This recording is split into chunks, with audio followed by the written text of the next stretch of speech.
Hey, everybody, and welcome back to NG Atlanta. I'm sitting here with Jennifer Bland. Yep. And she just gave a talk about Webpack. Hello, everybody. How are you today? So Webpack, it's something that we all hear about. It's something that the Angular CLI kind of sets up for us. But a lot of people see it as kind of this big, scary thing.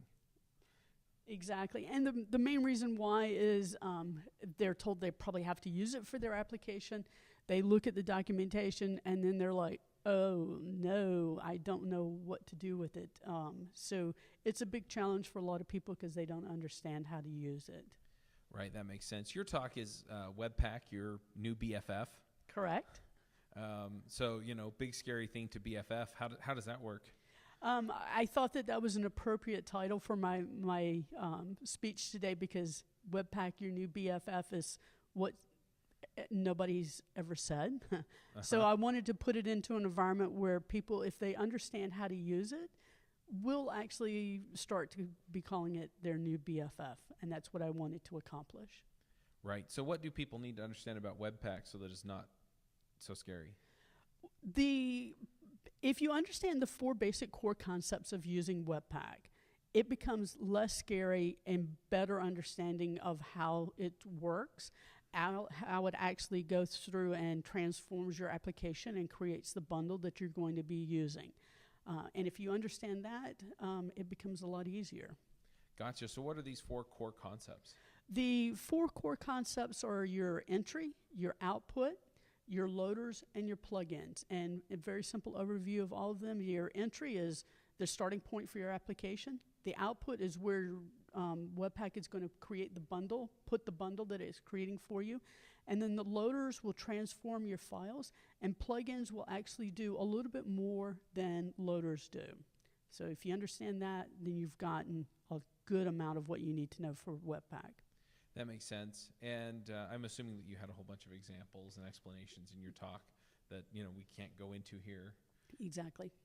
But yeah, so I'd encourage people to go check out the talk. I'm curious, as you were coming up with the idea for the talk and preparing for the talk, I mean, where does a lot of this come from?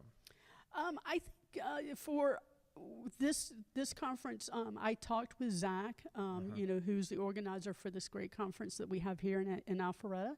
And he said that he had just nothing that covered tooling itself. And he said he would like to cover that because it's a topic that every application uses. And so he wanted something on that. And so I told him I would definitely speak on that to fill in that void that he had. Awesome. Now, one of the things, I've spoken at a few conferences. I know several other people speak at conferences. They give you a half hour, an hour. And what winds up happening, at least for me, is that I prepare a 3-hour talk and then have to cut stuff down. So what did you cut out of the talk that you wish you could have included? Oh, I probably cut twice as many slides as I actually ended up with. Because originally when they announced this conference, I put together my slides, and it was assuming I was going to speak for an hour. And then when they released the schedule last week, I started looking at it, and I was like, okay, you start speaking at 3:39, and the next person speaks at 4:01. And I'm like, wait a minute, how long are the sessions? And they were like 20 minutes, and I was like, oh, snap, this is just, This is not good. And I had practiced my speech so many times, and I had it where I was very satisfied with it at being an hour. And when it was like 20 minutes, I was like, wait a minute, you just can't cover Webpack in 20 minutes. Right. So I ended up pulling out a lot. But to compensate for it, over the past weekend, I created a new website called n5days.tech. Oh, and, nice. What I did was I took that 1 hour of solid, detailed content about Webpack, and I put it into a 5-day email training course. And anybody can go out to the website and just put in your email, and it will send you an email for 5 straight days and give you the detail and very much more in-depth detail about Webpack than I was able to cover in 20 minutes. So you get my original content, but you get it dripped to you over 5 days. Gotcha. And that's in5days.tech? It's in5days.tech, and 5 is the number 5. Gotcha. And I've got another course on tooling. It's about using NPM as a build script.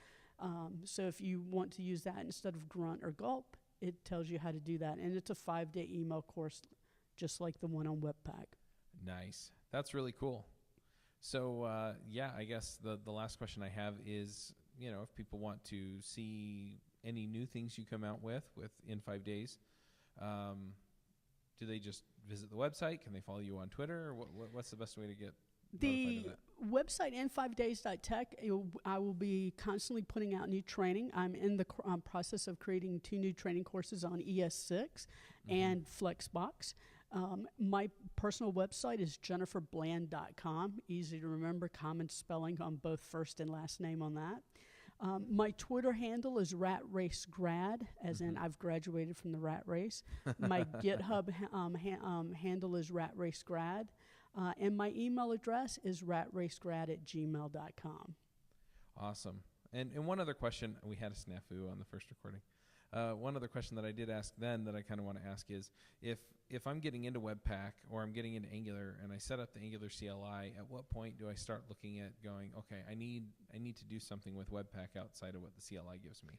That's a very good question, because the Angular CLI pretty much gives you the configuration that you need for, if you use the old 80-20 rule, 80% of the applications that are out there.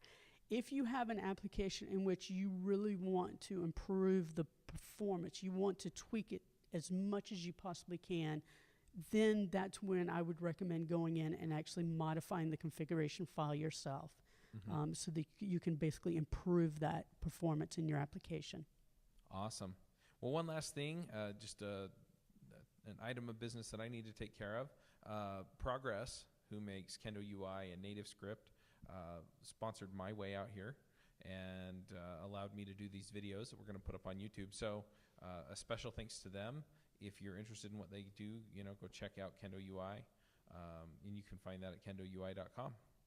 Perfect. They're great products. I recommend them also. Yep.